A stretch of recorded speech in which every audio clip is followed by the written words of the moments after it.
की चर्चा तेज है। ऐसे में खरमास लग गया। दूसरी तरफ खरमास लगने के बाद कई नेता जो मंत्री बनने के सपना देख रहे हैं, उनके सपनों पर अभी पॉज लगा हुआ है, कह सकते हैं। हमारा नाम सबसे ऊपर है सूची में। हमारा नाम कौन काट सकता है? सुहेल देव भारतीय समाज पार्टी के अध्यक्ष ओम प्रकाश राजभर की ये तमन्ना है जो पूरा होने का नाम नहीं ले रही। बार बार दिल्ली से लेकर लखनऊ तक भागदौड़, प्रदेश में नेताओं से मुलाकात, लेकिन उसका परिणाम फिलहाल जस का तस ही है। आलम ये है कि ओम प्रकाश राजभर की इंतजार की घड़ी 1 से शुरू होकर 12 तक पहुंच ही नहीं रही।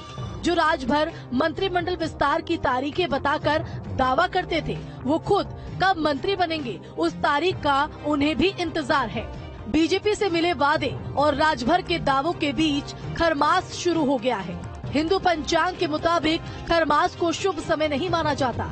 खरमास लगने से राजभर के मंत्री बनने पर ग्रहण लग गया है और ये बात राजभर भी समझ रहे हैं। इसी का नतीजा है कि राजभर को कहना पड़ गया कि मंत्री बनना उनकी प्राथमिकता नहीं है।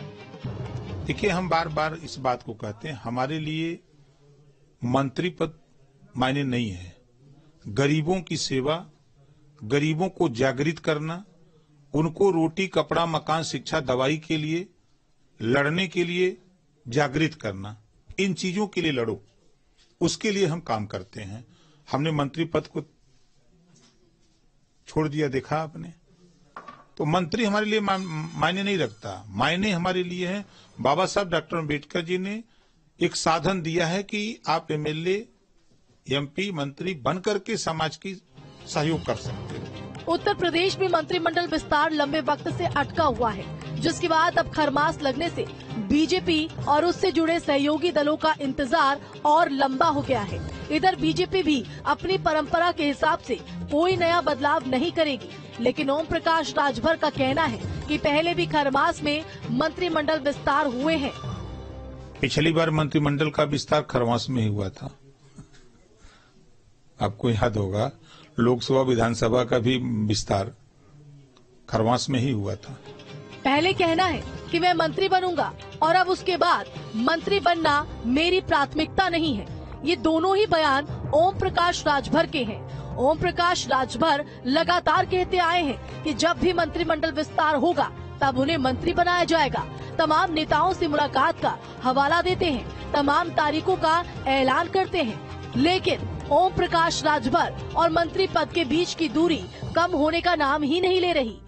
मंत्री तो सेकेंडरी है, असली खेल इनका लोकसभा सीट है, जो ये चाहते हैं और जिसके बिना पे समझौता इनका है। तो चूंकि इनको लोकसभा बीजेपी के साथ लड़ना है और अपने परिवार के एक व्यक्ति को लोकसभा में भेजना है, ठीक वैसे जैसे निषाद पार्टी 2019 में कामयाब हुई थी, तो इनका लक्ष्य तो वो है। दूसरा, मंत्री ये बनी जाएंगे। अभी सरकार के पास काफी वक्त है और बीजेपी चौंकाती है और डिले भी करती है। एनडीए में शामिल होने के बाद कई बार ओम प्रकाश राजभर के मंत्री बनने को लेकर कयास लग चुके हैं। सबसे पहले नवरात्र के मौके पर मंत्रिमंडल विस्तार की जब बात आई थी, तब भी राजभर ने दशहरे तक इंतजार करने की बात कही थी। उसके बाद दीपावली से पहले उनके मंत्री बनने की अटकलें लगने लगी और अब राजभर के मंत्री बनने पर खरमास का ग्रहण, जिसके बाद राजभर को 1 महीना और इंतजार करना पड़ सकता है। Team news state.